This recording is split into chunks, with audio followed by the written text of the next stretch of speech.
ఇప్పుడే జీ5 app download చేయండి. చూడండి మీ ఫేవరెట్ టీవీ షోస్ ఎప్పుడైనా ఎక్కడైనా. కలెక్టర్ గారు, ఎవరో పగడ్బందీగా పక్కా పథకంతోనే చేశారన్నమాట. ఎవరి మీదైనా మీకు అనుమానంగా ఉందా? ఉంటే చెప్పండి. క్షణాల్లో ఆత్మలింగం ఇక్కడ ఉంటుంది. అనుమానం అంటే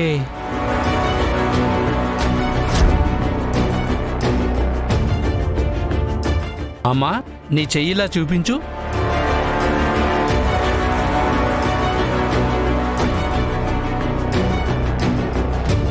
ఇది వశీకరణం తాయిత్తులా ఉంది.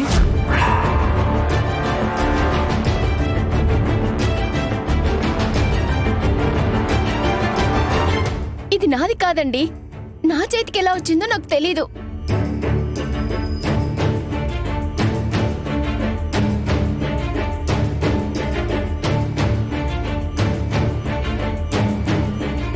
మాకిప్పుడు అర్థమైందండి.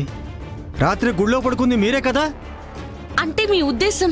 క్షమించాలి, డొంక తిరుగుడుగా మాట్లాడడం మాకు చేత కాదండి. సూటిగానే చెప్తున్నాను.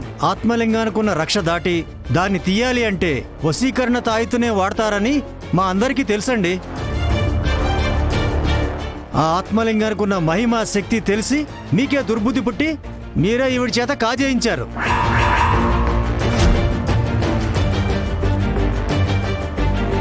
ఏమండి, ఎవరితో ఏం మాట్లాడుతున్నారో తెలుసుకుని మాట్లాడండి. తప్పుగా ఏమీ మాట్లాడడం లేదండి. తప్పు జరిగిన చోట ఉన్నది మీరే కాబట్టి, మీరే అన్న ఆనవాళ్లు కనిపిస్తున్నాయి కాబట్టే మీరే అని చెప్తున్నాం. అది అబద్ధం. చూసిన కళ్ళు ఒక్కొక్కసారి నిజాన్ని చూపించవు. నా భార్య తన శక్తినే నమ్ముకుంటుంది గాని మరో శక్తికి ఆశపడదు. అలాంటి దురాశపరులం మేం కాదు. అవునన్న రుజువులుంటే కాదని ఎలా చెప్తారండి? శ్రీనివాస్ గారు, మమ్మల్ని ఇందులో ఇరికించడానికి ఎవరో కావాలనే చేశారనిపిస్తుంది. దొంగలు ఎన్నో రోజులు తప్పించుకోలేరండి. దొరుకుతారు, పట్టుకుంటాం. మీరు కాకుండా గుళ్ళో ఇంకెవరూ లేనప్పుడు ఇంకొక దొంగ ఎలా వస్తాడమ్మా?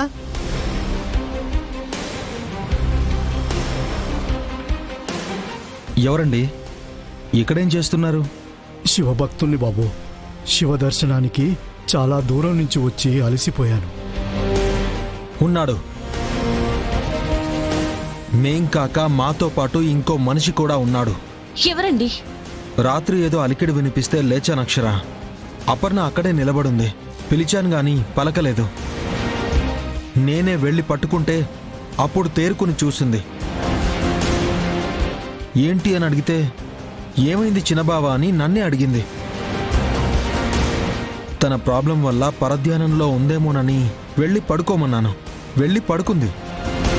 అప్పుడే ఒక సాధువుని కూడా చూశాను అక్షర. నువ్వు ఎవరు అని అడిగాను. శివభక్తుణ్ణి, శివదర్శనం కోసం చాలా దూరం నుంచి వచ్చి అలసిపోయానండి, కొంచెం దూరంగా పడుకుంటాను, మిమ్మల్ని ఏం ఇబ్బంది పెట్టను అని అన్నాడు. ఇప్పుడు అర్థమవుతుంది, అతను భక్తుడు కాదు, అతనే అప్పుకి వశీకరణం చేసి ఆత్మలింగాన్ని కాజేసిన దొంగ అని. సార్ చెప్పింది కరెక్టే మేడం.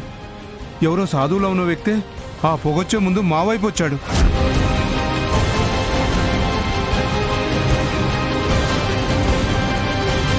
జీ5 యాప్ డౌన్లోడ్ చేసి అన్ని ఎపిసోడ్స్ పూర్తి ఉచితంగా చూడండి.